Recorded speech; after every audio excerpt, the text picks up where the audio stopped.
It's Gio.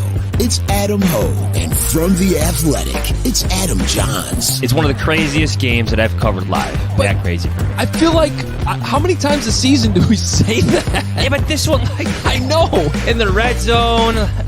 I'm not disputing what you're saying. I'm just like, how does this franchise keep doing that? Anyway, who cares? Here they are, the Adams, Hoge Jahns.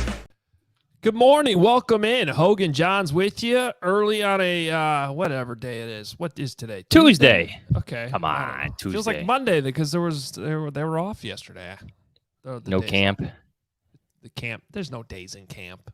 It's just day 1, day 2, day 3, off day. This is day 9? Who cares? I don't know. Yeah. Okay. Something like that. Probably not. Yeah.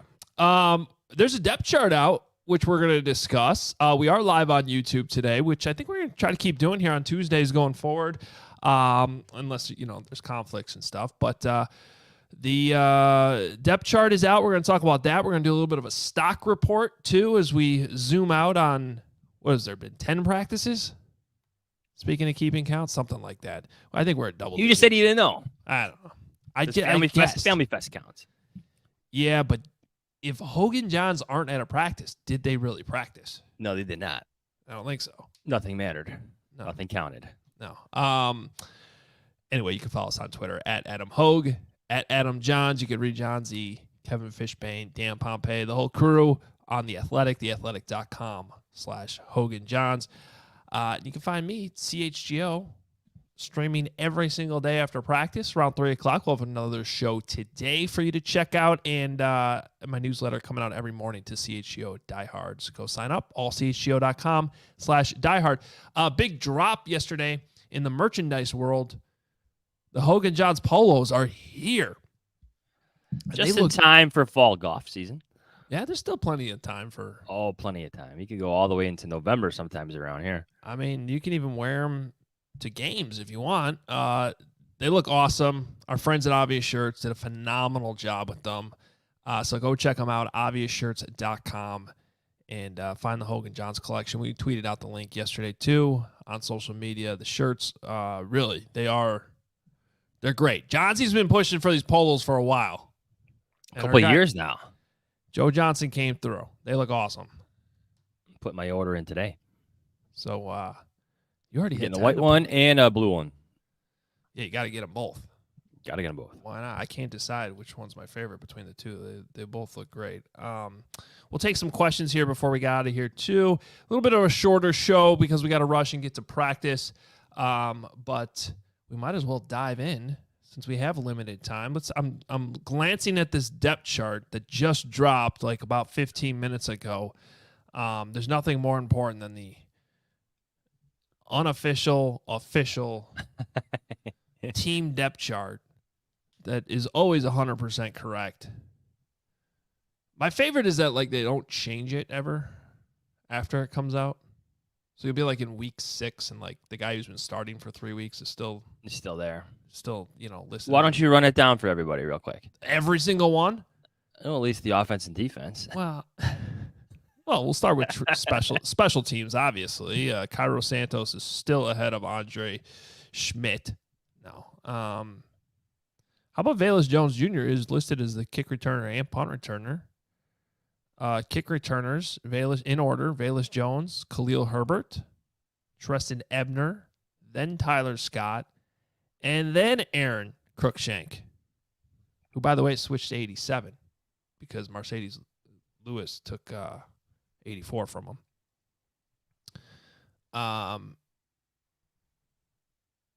Let's see here. Herb Howard and I both think Cruikshank's going to take a kick return for a touchdown in the preseason. Oh, and then not make the team. And then get claimed by another team. Yeah.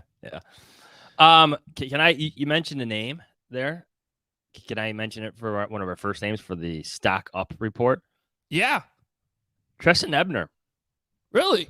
Yes. Okay. He's been playing with the ones a lot. And I don't know if that's just part of the rotation, but this is a guy that I squarely thought was on the bubble after all the moves the Bears made at running back this offseason in the draft and free agency. I thought he was done, but I think he's responded and at least made a case for himself where it's a tougher decision than I would have thought heading into camp for the Bears decision makers. So that's interesting. I don't know what to make of the running backs until we see preseason games. Other than to what you're bringing up, which is like how they're being used and rotationally in practice. All 4 of them are playing with the starters. Yeah, it is weird. Roshan Johnson did miss some practices, but he seems to be number 5, at least on my Adam Johns depth chart. Which is more important, honestly. Yeah. Probably. So you're saying behind Travis Homer. I still think that Treston Ebner's got to be the odd man out. You would think. But I don't know. He is still listed as a 3rd kick returner, and special teams always matters in those battles for those last spots on, your positional. Because you remember, they're not going to get the Kari Blasting game still going to be on the team, and to me, that counts as an extra running back. Hey, fullback. Yeah, but just in that room, how many guys are you going to keep? And remember, guys can always get back on the practice squad. And I'm not necessarily sure anybody's going to be screaming to get Treston Ebner off of waivers if he is let go. Well, everybody clears waivers. There's always that concern from fans that he's not going to clear. Well, not everybody. 95% of the time they clear. The Bears did claim like 6 guys last year, remember? Well, that's a rebuilding team. Yeah. But, I mean, there's going to be a team like that, like maybe the Arizona Cardinals or something, that does do something crazy like that and claims a bunch of guys. So it's not everybody. But they're not like 6 from the Bears. It could be 1. More times than not, yeah. More times than not, players clear. So you've been staring at this depth chart for like 5 minutes now. Does nothing surprise you at all? The only other thing I'll bring you is how about the defensive ends? Okay. Starters, DeMarcus Walker, Yannick Ngakoue. And no surprise, but on the interior, Justin Jones and Andrew Billings are still ahead of Javon Dexter and Zach Pickens, no question. So then your 2s at defensive end are Dominique Robinson and Rasheem Green. Rasheem Green has been playing with the starters all the way up until the Ngakoue signing. Yeah. All the way up until there. You think Ngakoue will practice today, by the way? Well, I hope so. Maybe. So he left. So he signed, did this press conference, and then left, right? Like left the building, left the state, went and got his stuff. Now he's coming back. That's my understanding, right? Yeah, I mean, that would make sense. Okay. So he was not ready to go, as Herb Howard asked. Yeah, I could practice tomorrow. Yeah. No, I just got to go. But I'm going to leave the state. I got to go home real quick and get my stuff. Get my stuff. Which is fine. It's understandable. And then Terrell Lewis and DeAnthony Jones are listed as the 3s. Okay, here's one. Travis Gibson. Travis Gibson's all the way down with the 4s. He is. That's a stock down. Stock down. And I would say falling. I think Travis Gibson has had a run here. I was about to say a good run here, but never really developed to the player the Bears hoped he would be. That's multiple regimes there. But I feel like he's a media favorite because he's so friendly. He's outgoing. He's always got a smile on his face. I feel like our colleagues have done a lot of stories on him, maybe unnecessarily over the past couple of years because he is such a great guy, kind of a go-to guy in that locker room, but he's never really produced to the point where you're keeping him. And here he is, 4th string? Yeah, I mean, according to the official depth chart. But when he's out there with the 3s, in certain situations that we see at actual practices, I think that's kind of an obvious sign. I don't think I've seen him with the starters once. I've seen Dominique Robinson with the starters. I don't think I've seen Travis Gibson at all. Yeah. No, that's definitely a stock down. I'm not necessarily seeing anything else that jumps out on the depth chart, but did Dante Pettis come off of the NFI? Did I miss that over the weekend? Because he's listed on here. Well, just list them, whatever. I don't know. He's on the bubble. Right. There's another one who you could say stock down just because he hasn't been out there. And meanwhile, it seems like there's 7 wide receivers that can make this team, which is maybe a good segue to, I know, a couple of your stock up guys. Because I texted them to you last night. Yes. So now that you text them to me, I'm going to tee you up. Okay. And now you can't remember who they are. It's correct. I got it. Chase Claypool. Yes. So I'm enjoying the Herb Howard, Greg Bragg's banter over the type of camp that Chase Claypool is having. I am kind of siding.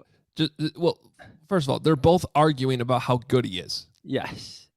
It's pretty funny. They both agree that he's good, and they're arguing to the level of how good he has been. I think Greg is closer to great, where Herb is squarely in the good camp. Yeah. I'm in the good camp. Chase Claypool has had a good camp.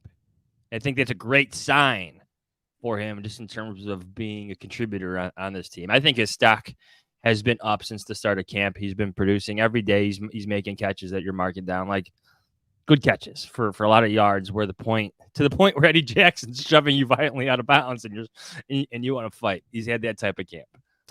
Yeah, Herb is gone like full coach, get 1% better every day, and he to the point that he literally has a percentage meter that's been going up like 2 or 3% every day, and is somewhere in the 70s now, I believe, but started down at like 50-50.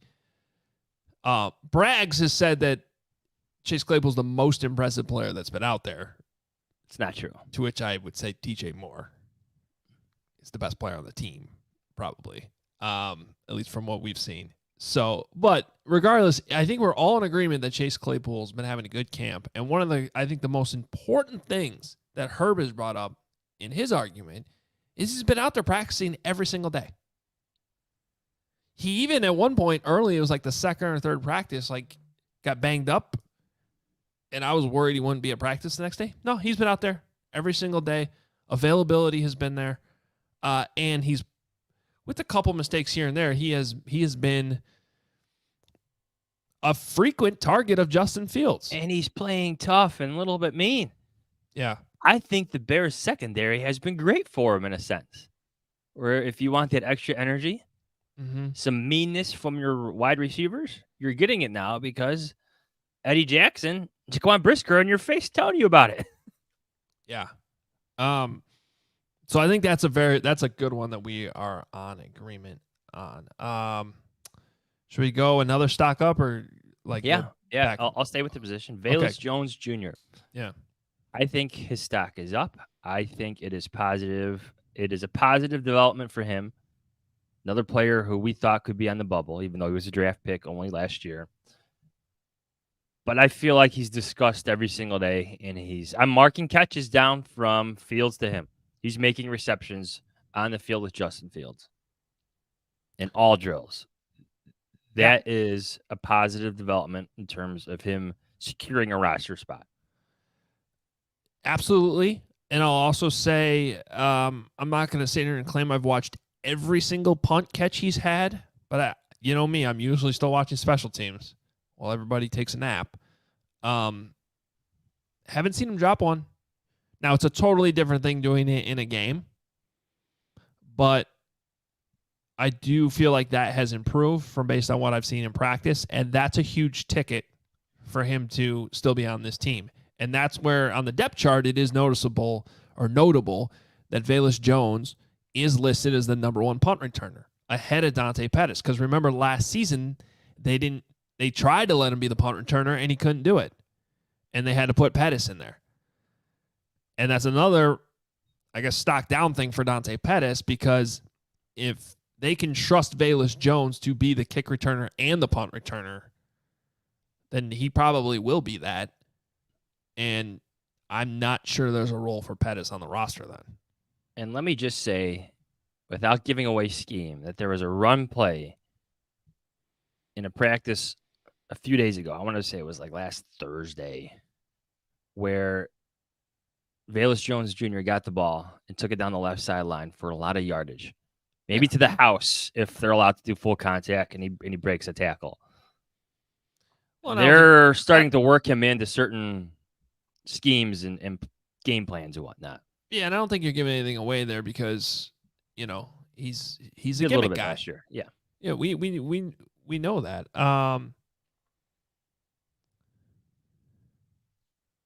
So, but I agree that Velus Jones has been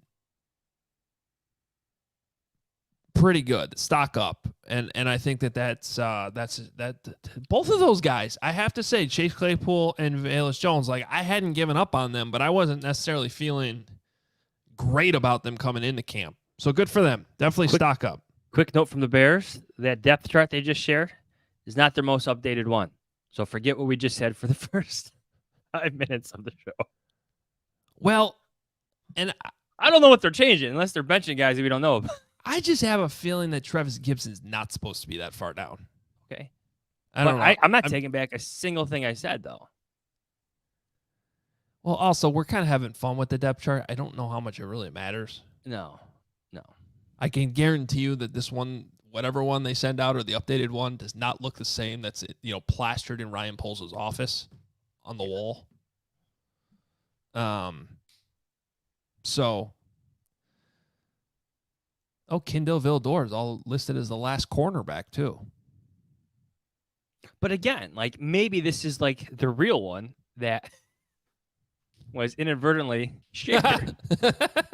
Because again, Kindle Vildor not playing with the starters, even though he was like the top backup last year. Yeah. He is not this year at all.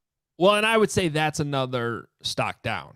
Yes. Because almost like Travis Gibson, it's just like another player from the last regime that just sort of seems to be getting phased out here by newer signings and newer draft picks. He's had his run here. And I've been in the Kindle Vildor camp as he can be a really good backup corner. So, but they have the rise of Terrell Smith, especially, who I didn't necessarily peg as a draft pick that was going to be competing with Tyreek Stevenson for a starting job. Good for him. There's a stock up, right? Yeah, the rookie cornerbacks I had as a stock up. And I would Stevenson agree. But and Smith have both been better than solid at times and almost impressive, depending on who they're covering in certain moments. Now, certain drills don't favor the defensive backs because the pass rush doesn't get to complete what's going on, but they've been good. Both of them have been good. That's a great competition going on. I agree, and I wasn't really expecting it, and it's been good. So that's definitely a stock up there. I'm going to give you a stock down, and I'm going to give you a group. The offensive line. Okay. And you're going to freak people out. I know. And I want to caution people it's not the end of the world. And I don't really want to include Cody Whitehair in this either because he's just sort of been the steady. There was one practice where there was a couple low snaps, but for the most part, he's been steady. I don't really see an issue there. So it's maybe the whole O-line besides Cody Whitehair. But Tevin Jenkins going out, I was happy to see him return as fast as he did. That was a really good sign. But just, again, having to miss a couple practices, dealing with something, it's tough. Nate Davis being out and continuing to be out. Yeah, can I just watch you play football? Yeah. Well, remember, he didn't show up to OTAs. Yeah, I'm joking, but I'm not at the same time. You were the top offensive free agent signed because DJ Moore was, acquired via trade. Like the Bears spent a lot of money for you to help solidify their offensive line and maybe help a promising right tackle rookie. Can we watch you play football? Right. It's just the vibes there aren't great. And then this is where I don't want to panic people. But I just have to say, I've been slightly underwhelmed with both young tackles so far. Now, there's only been a few padded practices. It hasn't been horrible by any means. But it's been inconsistent. You could tell Darnell Wright's going through some growing pains as a rookie, which is completely fair. He's allowed to do that. But there's been a few times where he's just been beat relatively easily, and I'm just like, oh, okay. It's not great. I'm just saying, a little slightly underwhelmed for a draft pick, and part of that's my own high expectations for him because I liked him a lot. I like the pick a lot. I still do. And then Braxton Jones, one of the things I love about Braxton Jones is he's just so self-critical and honest. Like, it just comes pouring out of him. Like, Nicholas Moriano asked him a question about him facing DeMarcus Walker, and everybody's seen it. He was struggling against him. And Braxton just was like, yep, I've been struggling against him. My hand placement's been bad. I got to work on it. And then the next day it came out, and it wasn't much better. So, again, not panicking. I still think overall this offensive line should be better. But those tackles better improve here in the next couple weeks. They better be better in the games. Tevin's got to stay on the field. And whatever's going on with Nate Davis, like you said, can we see you play football? Here's one so people could stop freaking out.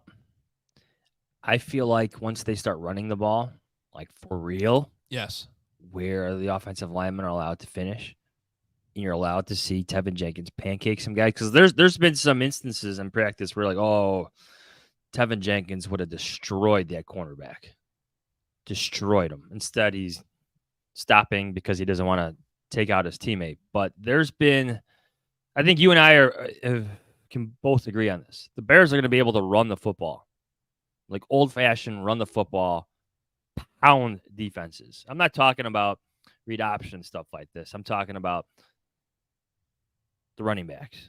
Right? You could see it. There's glimpses of it again. I thought it last year. I think we're seeing it again. Maybe that will help get Darnell Wright going, is what I'm saying. Yeah, no, and I hope so. I hope so. But at the end of the day, that's great. They can lead the league in rushing, but they got to keep Justin Fields upright. So we'll see when it comes all together. And I don't know how much they're all. Hopefully, I mean, I think that they got to play together a decent amount in the preseason. Those 5 offensive linemen. And again, that starts with Nate Davis, who hasn't played or practiced much at all. Yeah. Can I give you another stock down? Yes, please. The rookie defensive tackles. And I want to preface this with maybe it's my own high expectations where I thought we'd be talking about them a bit more. And maybe it's just, again, the drills. They're not allowed to finish. I think Gervon Dexter has flashed at times. Zach Pickens had a great pass breakup. He knocked down a pass from Justin Fields at the line the other day. Like there's flashes, there's glimpses. But just like the Bears had to grade those flashes and those glimpses because of the schemes they were in college, I'm left wanting a bit more. And I think that's a pretty fair assessment, especially given how much they're valued by the team in terms of what they could bring this year, but also beyond. Yeah, there were a couple of interesting comments from Matt Eberflus over the weekend on both Gervon Dexter and Zach Pickens. One on Pickens was there was kind of an admission that he'd started slow, but he really liked the last stack of practices. And by the way, that's if you guys are sort of up to date on the new CBA, the way training camps kind of become structured now is after that first full 5 or 6 day chunk that they have, then they take an off day. They're basically 3 days on, 3 days off. And these coaches have started to call those stacks of 3, stacks of practices. So Flus really liked the last stack, Friday, Saturday, Sunday for Zach Pickens. Thought he got in the right direction. So that's a positive sign. With Dexter, it's definitely interesting to hear Flus now multiple times say he's still got to get more consistent with that get off. Because this has been a hot topic since he got drafted. He was not asked to fire up through the gaps at Florida. It was read and react, and that was the excuse that, not excuse, but just reason that was given as to why, he didn't have a great get off in college, which was totally fair. But the reality is it was still a projection by Ryan Poles and the scouting staff that wasn't going to be a problem at the next level.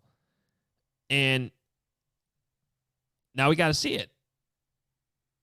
And I thought it was an interesting observation. I guess Herb Howard's the star of the show today, but he was tweeting and observing from Soldier Field, partially because at the practice on Sunday, the reporters were up in the press box, which gives you a little bit of better vantage point for stuff like that compared to when we're on the field. It's really hard to kind of see what's happening in the trenches, especially when it just comes to firing off the ball. And he was a little disappointed in the get off. And then he brought it up, and Flus was basically like, yeah, it's got to be better. So I still like Dexter a lot. I still think he's got a big opportunity this year to be the emerging rookie. But I can understand why you have him, stock down. You're just left wanting more. He was a second-round pick. He's got all the physical tools you think you need to be that 3 technique. But yes, if you're going to be that 3 technique, that penetrating 3 technique, if you're going to be living in the backfield, you need to be kind of fast off the ball there. Win that way. And to that point, I think Justin Jones has had a pretty good camp. Andrew Billings actually has been extremely noticeable. I was about to say outstanding, but he's been great. Better than solid. Andrew Billings, the Bears have a player there. I know he's kind of a veteran who's been around a bit, but he's been living in the backfield a bit. He's had a good camp. Yeah, but that was a signing that I really liked at the time. It just felt like an underrated signing. That was a good fit for the Bears. And then another thing Flu said the other day was that he's worked really hard to change his body since he got in the program to kind of fit better what the Bears are doing. So I'm not surprised to see Andrew Billings perform. So apparently we have an updated depth chart, and now we got to find it. Whatever. Yeah. My thoughts won't change. I think Travis Gibson and Kindle Vildor have a lot of work to do if they're going to make this roster. I think Velus Jones Jr. has had a great camp. I agree. Okay. I thought you were looking for something there. But well, I am, but anyway, do we have I'm convinced that the first depth chart released by the Bears was the real one. I like that conspiracy theory. That's good. Do we have any questions to pop up here before we get out of here? Since it is a live show on YouTube. Yeah. Any questions? Any questions? Yeah, I'm going to give up on this depth chart thing because it just probably doesn't really matter that much. But I know how would you rate? Let's end with this before any questions come in. Day 10, day 9, what have you. How would you rate Fields' is that it? That might be it. How would you rate Fields' camp in its entirety to this point? That's a good question. On a scale of 1 to 10, 10 being like amazing.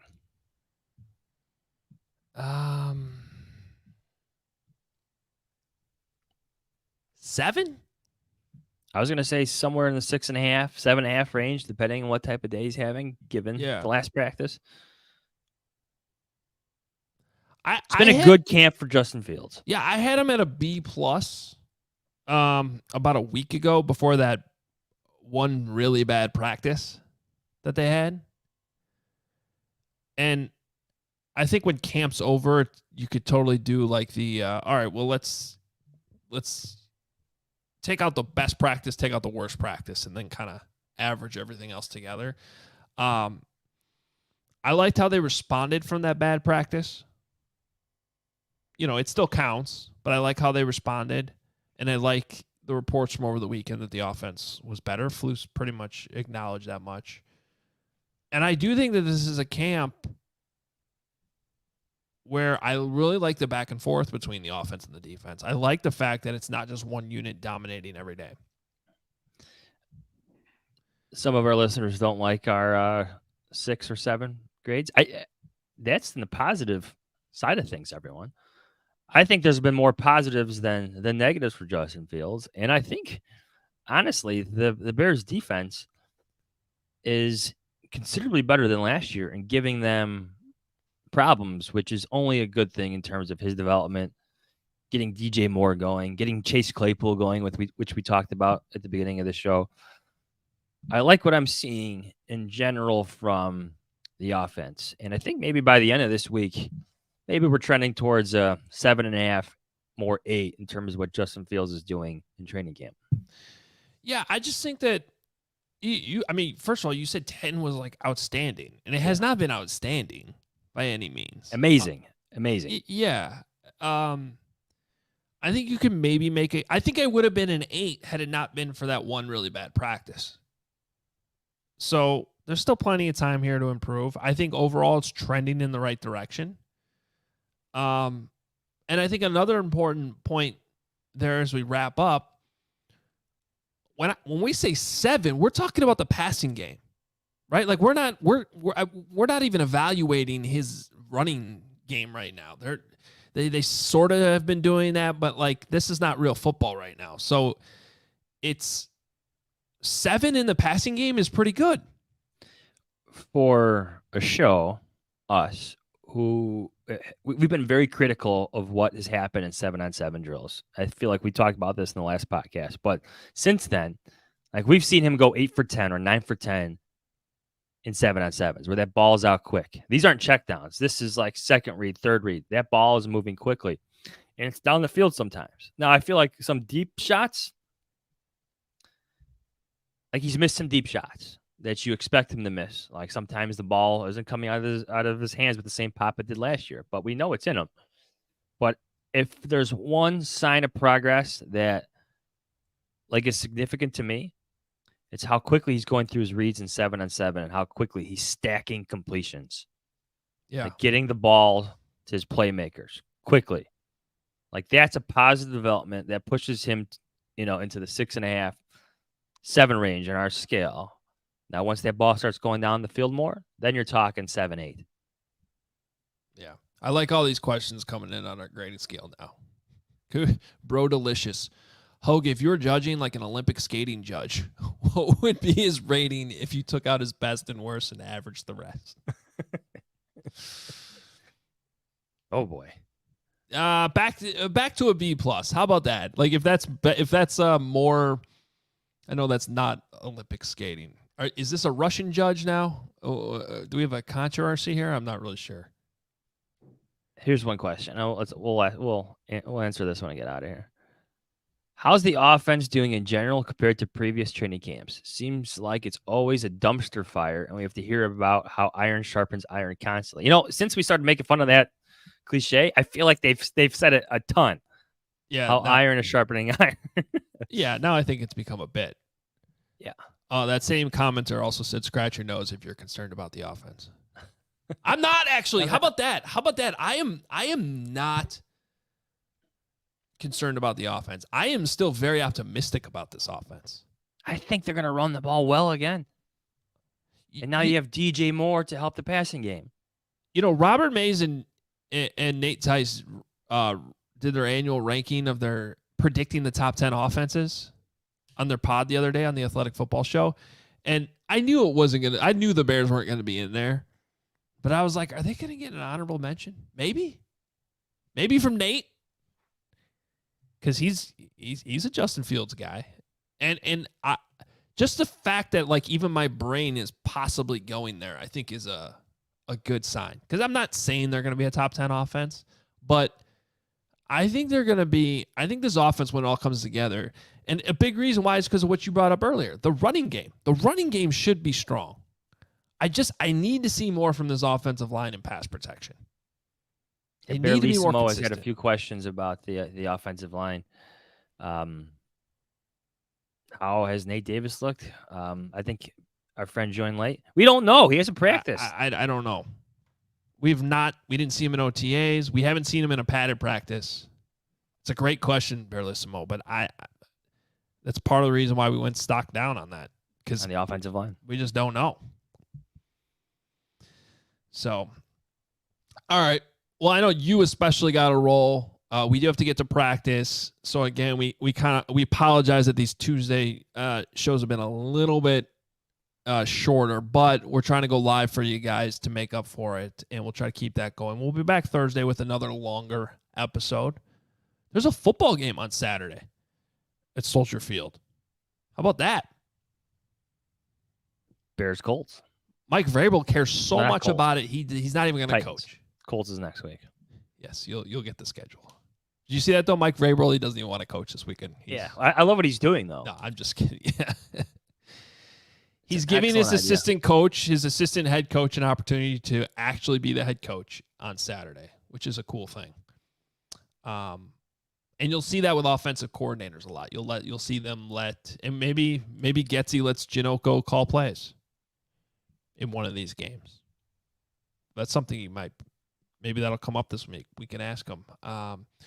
But so that's Saturday. We'll be back Thursday with a longer episode. We'll break some more things down. If you have any questions, feel free to hit us on Twitter at Adam Hoge, at Adam Jahns. We'll try to address those.